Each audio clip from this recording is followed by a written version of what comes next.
الحمد لله ذي العز والكبرياء، والصلاة والسلام على رسوله محمد وعلى سائر الأنبياء وعلى آله وأصحابه وعلى من تبعهم الأتقياء. أما بعد، سماحة رئيس الحفلة والجامعة الشيخ المفتي نعمجان حفظه الله تعالى ورعاه، وأساتذتي البارعين وإخواني المسلمين، فأولا أحييكم بتحية الإسلام الخالدة: السلام عليكم ورحمة الله وبركاته.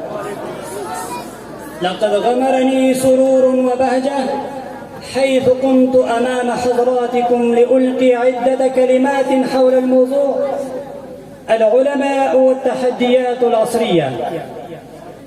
أحبتي في الله، إني ما كنت بين أيديكم لأصب في أصابكم قوة ليست فيها، ولكن قمت لأثير القوة التي نامت في أعصابكم. وما مثلت بين أيديكم لأخبركم عن بعض القصص، بل مثلت لأدرم جمرة الحماسة التي غطاها في نفوسكم رماد الكسل.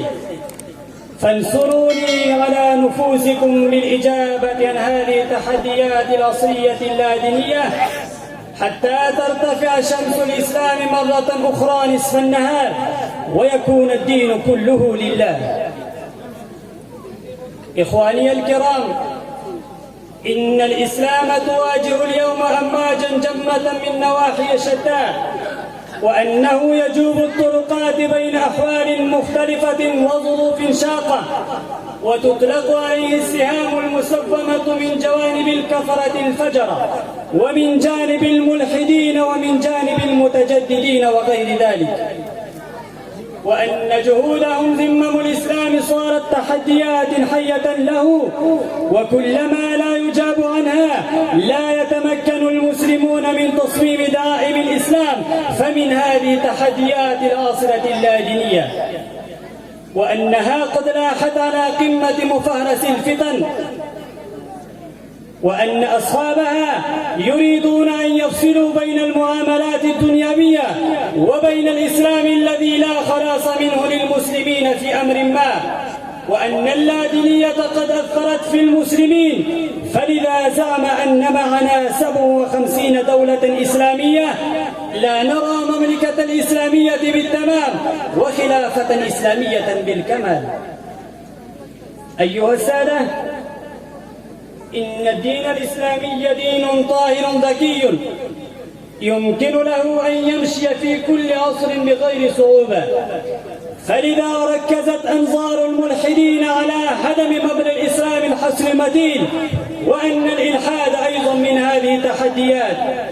وإنا نجد أفرادا في كل عصر لا يسلمون الإسلام ويقولون أن لا مذهب على بسيطة الأرض ولا دين تحت أديم السماء، ويسلمون من المخصوصات وينكرون ما بعد التبعيات كلها.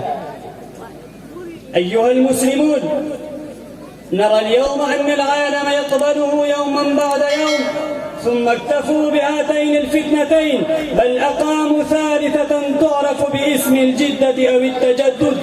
وهذه الفتنة العمياء قد نشرت من معادن اللادينية والإلحاد وغيرهما من أوهام الكفر، وأنها قد أثرت في نفوس أكثر المسلمين، لا سيما في نفوس الذين استغربوا وتعلموا في الغرب، فصاروا يريدون أن يعبر عن الدين بتعبير جديد يوافق وجه الغرب اللادينية.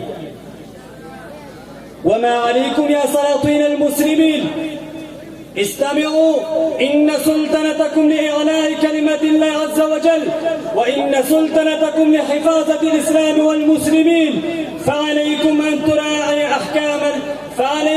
تراعي أحكام الإسلام وحقوق المسلمين، وأن تأخذوا أخبارهم في الأمور كلها، ولكن نراكم مستغرقين في اللهو واللعب وتشتهون أهواء أبناء الدنيا.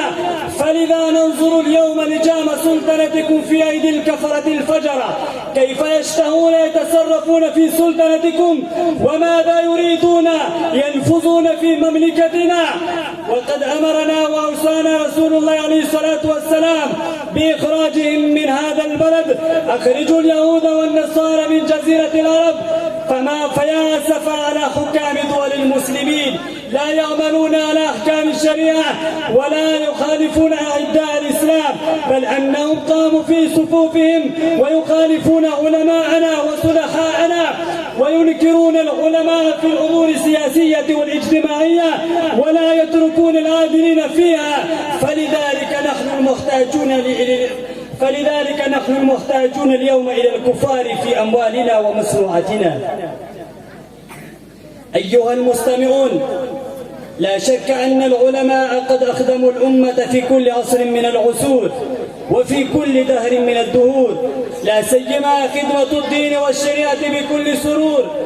فلذا تعالوا يا أبناء الإسلام كي نتعلم من هؤلاء العلماء ونخدم الإسلام بكر الأزمنة ومر الدهور. أعاننا الله على ذلك، والسلام عليكم ورحمة الله وبركاته.